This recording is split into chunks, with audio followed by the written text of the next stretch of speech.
मैं तो चैलेंज करता हूं ना तेजस्वी जी को कि अगर सच में थोड़ी सी भी बिहार के प्रति अगर थोड़ी सी भी संवेदना है तो वो डिबेट करे कि बिहार के युवाओं के लिए क्या किया, बिहार के मजदूरों के लिए क्या किया, बिहार के गरीबों के लिए क्या किया, उनको खून के आंसू रुलाने का काम किसने किया, इसका भी तो जवाब देना पड़ेगा ना। कांग्रेस की नैया डुबाने के लिए एक पप्पू काफी था, एक कांग्रेस को पता है।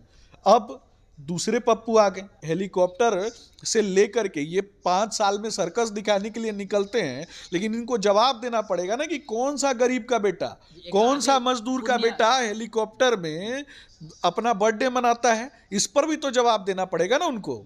ये परिवारवाद की जमात दिल्ली बैठे या पंजाब में जाके बैठे या जहां बैठना है बैठे, लेकिन ये परिवारवाद की जमात को देश की मिट्टी पर कभी भी देश के संसाधनों को लूटने का मौका कभी भी भारतीय जनता पार्टी का नेतृत्व जो है इनको नहीं देगा। नमस्कार, स्वागत आपका लाइव बिहार में। मैं हूं आपके साथ संजीव सिंह। देखिए, पप्पू यादव ये नाम इन दिनों काफ़ी चर्चा में है। पप्पू यादव अपनी पार्टी का विलय कांग्रेस में कर देते हैं और लगातार कह रहे थे कि पूर्णिया लोकसभा सीट से हम चुनाव लड़ेंगे, और आज उन्होंने नामांकन भी कर दिया है। लेकिन देखिए, बड़ी बात यह है कि जब नामांकन करने पप्पू यादव जा रहे थे तो कांग्रेस के झंडे तले उन्होंने नामांकन किया और भीड़ में काफ़ी ज़्यादा संख्या में कांग्रेस के झंडे नजर आए। पप्पू यादव कांग्रेस में शामिल हुए हैं और कांग्रेस के झंडे के तले जो है उन्होंने नॉमिनेशन भी कर दिया है। लेकिन सवाल उठता है कि एक तरफ इंडिया अलायंस है, इंडिया अलायंस के घटक दल तमाम हैं, कांग्रेस भी है, आरजेडी भी है, सीपीआई माले भी हैं, और दूसरी तरफ जो है पप्पू यादव निर्दलीय जो है नॉमिनेशन कर दिए हैं, लेकिन कांग्रेस के बैनर तले किए हैं। हमारे साथ बात करने सुमित शशांक जी हैं, भारतीय जनता पार्टी के प्रवक्ता हैं। क्या कहेंगे, कांग्रेस पार्टी के जो है झंडे तले नॉमिनेशन कर दिए? देखिए, पूर्णिया की यशस्वी जनता कहीं ना कहीं आज देश की यशस्वी प्रधानमंत्री आदरणीय श्री नरेंद्र मोदी जी में विश्वास रखती है, और देश की यशस्वी जनता आदरणीय प्रधानमंत्री नरेंद्र मोदी जी ने विगत 10 वर्षों में लगातार जिस प्रकार से संपूर्ण देशवासियों के लिए काम किया है उसमें विश्वास रखती है। अब रही बात कि कुछ दिनों पहले आपने देखा होगा कि एक व्यक्ति अपनी एक छोटी सी पार्टी जो तथाकथित पार्टी को ले जाकर के कांग्रेस में विलय कर देते हैं, और उसके बाद किस प्रकार से ये बार्गेन गेम जो है वो चल रहा था, ये भी समझना है। और कहीं ना कहीं आपने मुझसे प्रश्न पूछा, भारतीय जनता पार्टी के प्रवक्ता के होने के नाते मुझे जवाब देना है, तो ये भी समझना है ना कि ऐसे लोग जो हैं सिर्फ फुटेज टेकर हैं। इनके ऊपर जब मैं जवाब दे रहा हूँ तो ऐसे लोग जो हैं वो प्रसन्न होते हैं कि इनके ऊपर जो है कोई व्यक्ति जवाब दे रहा है, अर्थात ये कहीं ना कहीं मीडिया में बने रहना चाहते हैं, और मीडिया फुटेज जो है उसको गेन करने के लिए इस प्रकार का आयोजित एजेंडा सेट किया गया। कांग्रेस की नैया डुबाने के लिए एक पप्पू काफी था, एक कांग्रेस को पता है। अब दूसरे पप्पू आ गए, तो ये भी कहीं ना कहीं लालू जी ने तो प्रायोजित फिट किया है ना।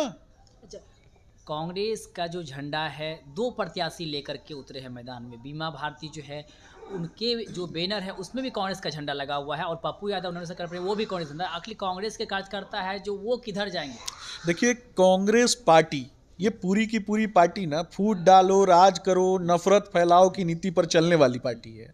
ब्रिटिश ईस्ट इंडिया कंपनी की गोद से जन्मा हुआ कोई पार्टी है जिसने पूरे देश को लूटने का काम किया। जो भ्रष्टाचार मंडली की मुखिया है, वो आपने दिल्ली में भी देखा होगा कि इंडिया अलायंस के लोग एकत्रित होते हैं, किसको बचाने के लिए एकत्रित होते हैं? भ्रष्टाचारियों की मंडली को ही तो बचाने के लिए एकत्रित होते हैं ना। इसमें कौन कौन खड़ा है? मुलायम परिवार, स्टालिन परिवार, लालू परिवार, मुफ्ती परिवार, ठाकरे परिवार, ये पूरा का पूरा परिवारवाद का जमात खड़ा है, और इसमें ये लोग इस तरीके का प्रायोजित एजेंडा चलाते हैं। दूसरे तरफ कुछ दिन बाद रोना शुरू कर देंगे कि मेरे साथ ऐसे हो रहा है। आपने परिवारवाद का जिक्र किया है, तेजस्वी यादव ने कल एक पोस्ट किया है, परिवारवाद की एक लंबी लिस्ट जो है उन्होंने गिना दी है। भाजपा के भी कई नेता के नाम है, लोजपा के भी हैं और जेडीयू के भी हैं, कई सारे ऐसे हम पार्टी के भी हैं, वो भी परिवारवाद का पूरा लिस्ट थमा दिया, और इंतजार कर रहे थे कि मोदी जी आज परिवारवाद पे कुछ बोले, लेकिन कुछ बोले ही नहीं, और आरजेडी लगातार हमलावर है कि आज बोले क्यों नहीं। देखिए, मैंने तो कल भी बोला था और मैं आज भी बोल रहा हूं कि बिहार में गुंडा तंत्र, बिहार में जंगल राज के खिलाफ जिन लोगों ने लड़ाई लड़ी, जिन लोगों ने अपने पिता को खोया, जिन लोगों ने अपने परिवार के सदस्यों को खोया, वैसे लोग अगर आज आकर के खड़े होते हैं तो उनके ऊपर ये परिवारवाद का ये थोपने की कोशिश करते हैं। लेकिन एक ही परिवार, ये समझना है ना कि एक ही परिवार, एक मुख्यमंत्री कि दो मुख्यमंत्री के वो सुपुत्र हैं, और उस स्थिति में भी वो 9वीं तक ही पढ़ पाए, तो अगर वो मुख्यमंत्री के सुपुत्र नहीं होते तब क्या स्थिति होती उनकी, ये भी तो समझना है। आपके चैनल के माध्यम से मैं तो चैलेंज करता हूं ना तेजस्वी जी को कि अगर सच में थोड़ी सी भी बिहार के प्रति अगर थोड़ी सी भी संवेदना है तो वो डिबेट करे कि बिहार के युवाओं के लिए क्या किया, बिहार के मजदूरों के लिए क्या किया, बिहार के गरीबों के लिए क्या किया, समाज के अंतिम पायदान पर बैठे हुए व्यक्ति के लिए क्या किया। क्या गरीबों के सपने जो हैं वो सपने नहीं है क्या?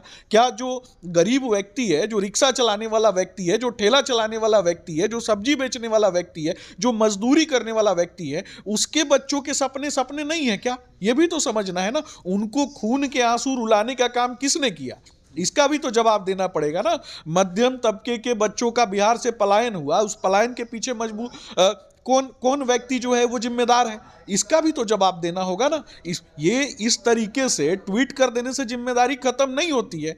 इनके पिताजी ने के ऊपर आरोप है कि इन्होंने भैंसों का चारा चुरा लिया, इस पर भी तो जवाब देना पड़ेगा ना। सजा याफ्ता मुजरिम जो रहे हों, जिन लोगों ने एक प्रायोजित एजेंडा सेट करके प्रायोजित तरीके से पूरे बिहार की जो नींव है उसको खोखला करने का काम किया, इसके ऊपर भी तो जवाब देना पड़ेगा ना।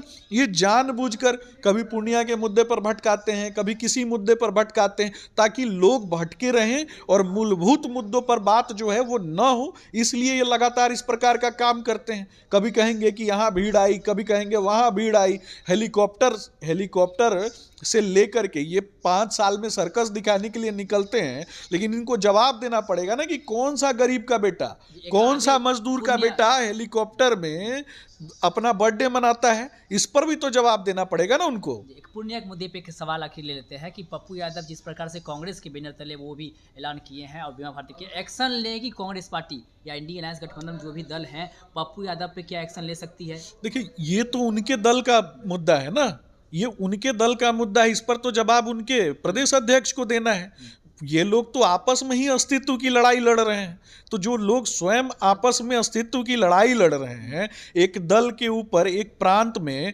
कब्जे की लड़ाई लड़ रहे हैं, उनको जवाब देना पड़ेगा ना। बयान से वो लोग बच रहे हैं और एक्शन अगर नहीं लेते हैं तो क्या समझा जाए? देखिए, निश्चित रूप से वो मैंने बताया ना, मैं आपको चैनल के माध्यम से बता रहा हूं कि एक दल के प्रांतीय संगठन है उसके ऊपर कब्जे की इंटरनल लड़ाई ये लोग आपस में लड़ रहे हैं, इनको जवाब देना चाहिए।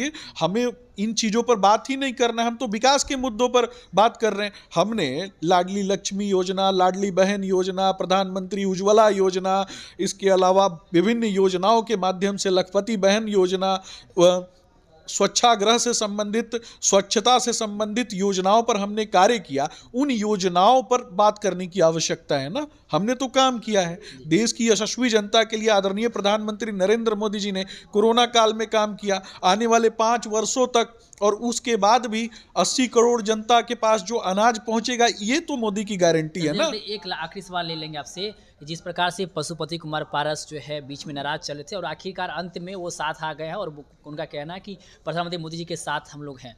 क्या इसी तरह से मुकेश सहनी अभी साइलेंट हैं? अगर मुकेश सहनी आते हैं तो आप लोग स्वागत करेंगे और क्या संभावना है वो आ सकते हैं? देखिए, हमारा शीर्ष नेतृत्व तय करता है कि किसका स्वागत करना है, किसका नहीं करना है, लेकिन मेरा स्पष्ट रूप से मानना है कि जिन लोगों का जनाधार नहीं है, जो लोग भ्रष्टाचारियों की मंडली के साथ खड़े रहते हैं, उनको उनकी भ्रष्टाचार की मंडली मुबारक। लेकिन भारतीय जनता पार्टी हमेशा से अंत्योदय के लिए कार्य करती है और अंत्योदय के लिए लगातार हम प्रयास करते रहेंगे। ये परिवारवाद की जमात दिल्ली बैठे या पंजाब में जाके बैठे या जहां बैठना है बैठे, लेकिन ये परिवारवाद की जमात को, भ्रष्टाचारियों की मंडली को देश की मिट्टी पर कभी भी देश के संसाधनों को लूटने का मौका कभी भी भारतीय जनता पार्टी का नेतृत्व जो है इनको नहीं देगा।